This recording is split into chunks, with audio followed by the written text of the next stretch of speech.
ఈరోజు జరిగే ప్రభుత్వ నియామకాల్లో ఎక్కడ పారదర్శకత లేదు.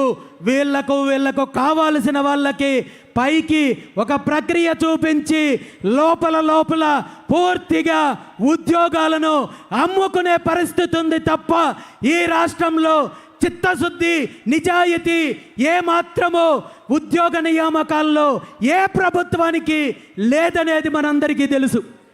మరి ప్రైవేటు పరంగా వెళ్ళాలంటే ప్రైవేటు సంస్థల్లో, ప్రైవేటు పరిశ్రమల్లో, ప్రైవేటు కంపెనీల్లో ఉద్యోగాలు కావాలంటే మరి రాష్ట్రంలో ప్రైవేటు సంబంధించిన సంస్థల్లో బీసీల వాటా ఎంత అనేది మనం తెలుసుకోవాలి. దళితుల వాటా ఎంత మనం తెలుసుకోవాలి. కనీసం ఈ రాష్ట్రంలో ప్రైవేట్ కంపెనీల్లో కావచ్చు, పరిశ్రమల్లో కావచ్చు 20% కూడా బీసీల వాటా లేదు. కాబట్టి బీసీలకు, బీసీ యువతకు, బహుజనుల యువతకు ఈరోజు ప్రైవేట్ కంపెనీల్లో ఉద్యోగాలు ఇచ్చే పరిస్థితి లేదు అనేది స్పష్టంగా ఈ సందర్భంగా తెలియజేస్తున్నాను. ఎందుకంటే మీకందరికీ ఒక చిన్న ఉదాహరణ చెప్తాను. తిరుపతి ప్రాంతంలో ఒక అమరరాజా అనే ఒక ఫ్యాక్టరీ ఉంటుంది, బ్యాటరీలు తయారు చేసే ఫ్యాక్టరీ. ఈ ఫ్యాక్టరీలో వేలాది మంది ఉద్యోగులు, కార్మికులు పనిచేస్తున్నారు. దురదృష్టం ఏంటంటే రాష్ట్రంలో ఫ్యాక్టరీలు, కంపెనీలు, ప్రాజెక్టులు ఉండడం మంచిదైనప్పటికీ కూడా ఈ ఫ్యాక్టరీలో పనిచేసే సుమారు 13,000 మంది ఉద్యోగుల్లో 90% మంది వాళ్ళ యొక్క సామాజిక వర్గం చెందిన వాళ్ళు ఉన్నారంటే మరి ఇందులో బీసీల వాటా ఎంత, దళితుల వాటా ఎంత, మిగిలిన సామాజిక వర్గాల వాటా ఎంత? ఇది కేవలం ఒక్క పరిశ్రమ, ఒక కంపెనీ, ఒక ఫ్యాక్టరీ కాదు. రాష్ట్రంలో ఉన్న అన్ని పరిశ్రమల్లో కూడా ఈ 2 పార్టీలు వారికి చెందిన వారి కుటుంబానికి సంబంధించి ఏవైతే కోటరీ వ్యవస్థ ఉందో వాళ్ళని నియమించుకుంటున్నారు, వాళ్ళకు ఉద్యోగాలు ఇస్తున్నారు తప్ప మన బీసీ బిడ్డలు, దళిత బిడ్డలు చిన్న ఉద్యోగాలు కావాలంటే పక్క రాష్ట్రాలకు పోవాల్సి వస్తుంది, పక్క దేశాలకు పోవాల్సి వస్తుంది. రాయలసీమ ప్రాంతంలో తీసుకుంటే సగం పైగా యువత బెంగళూరుకి వెళ్తున్నారు, చెన్నైకి వెళ్తున్నారు, కువైట్కి వెళ్తున్నారు. కోస్తా ప్రాంతం యువత తీసుకుంటే హైదరాబాద్ వెళ్తున్నారు, మరో ప్రాంతానికి వెళ్తున్నారు తప్ప మన రాష్ట్రంలో ఉద్యోగాలు రాకపోవడానికి ప్రధాన కారణము బీసీలు పరిశ్రమల పరంగా అభివృద్ధి లేదు. కాబట్టి ఈరోజు మనకు ఈ దుస్థితి వచ్చిందనే విషయాన్ని ఈ సందర్భంగా మనందరం గుర్తించాల్సిన అవసరం ఉంది.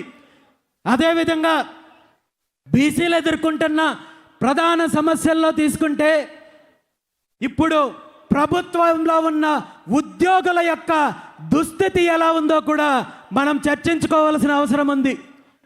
ప్రభుత్వ ఉద్యోగం చేస్తున్న బీసీ ఉద్యోగులు, బహుజన ఉద్యోగులు ఈరోజు ఒక రకమైన అభద్రతాభావంతో తన హక్కులను, డిమాండ్లను కనీసం ప్రభుత్వాన్ని నిలదీయడానికి కూడా భయపడే పరిస్థితి ఉంది. ఎందుకంటే నోరు విప్పితే ట్రాన్స్ఫర్లు చేస్తారేమో అని భయము, ఇంక్రిమెంట్లు కట్ చేస్తారేమో అని భయము, కారణాలు చూపించి సస్పెండ్ చేస్తారేమో అని భయము.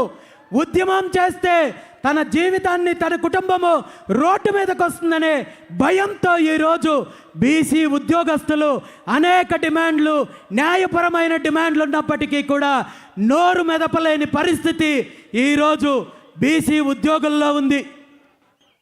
మరి ఈ పార్టీలకు సంబంధించి ఈ పార్టీల కొమ్ము కాసే ఉద్యోగులైతే ఎన్ని లీవులైనా పెట్టుకోవచ్చు, ఏమైనా చేయొచ్చు, రాజకీయాలు చేయొచ్చు, ఎన్నికల ప్రచారాలు చేయొచ్చు, ఏ ఒక్కరూ మాట్లాడే పరిస్థితి ఉండదు. కానీ బీసీ ఉద్యోగస్తులు మాత్రము కనీసము వారి కుటుంబాలకు సంబంధించిన, బంధువులకు సంబంధించిన శుభకార్యాల్లో పాల్గొనాలంటే కూడా భయపడే పరిస్థితి ఈరోజు ఈ రాష్ట్రంలో ఉంది.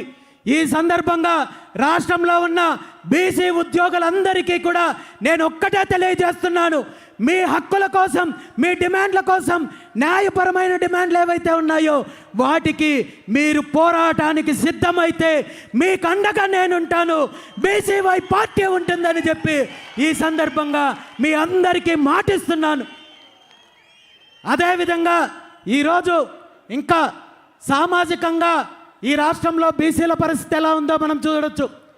ఉద్యోగుల విషయం గురించి మాట్లాడినప్పుడు కేవలం బీసీలకు సంబంధించిన అంశమే నేను ఎందుకు మాట్లాడానంటే, దళిత ఉద్యోగులకు కొంతవరకు ఆ మహనీయుడు అంబేద్కర్ గారిచ్చిన హక్కు వల్ల, రాజ్యాంగం కల్పించిన హక్కు వల్ల దళితుల మీద బీసీల కంటే వేధింపులు తక్కువ ఉన్నాయి కాబట్టి దళితుల మీద ఇలాంటి వేధింపులు చేస్తే చెప్పు తీసి కొడతారనే భయం ఉంది కాబట్టి దళితుల మీదకి రావడం లేదు. కానీ అలాంటి రక్షణ ఈరోజు బీసీలకు లేదు కాబట్టి బీసీ ఉద్యోగస్తులను ఏ పార్టీ అధికారంలో ఉన్నా వేధించే పరిస్థితి ఉంది.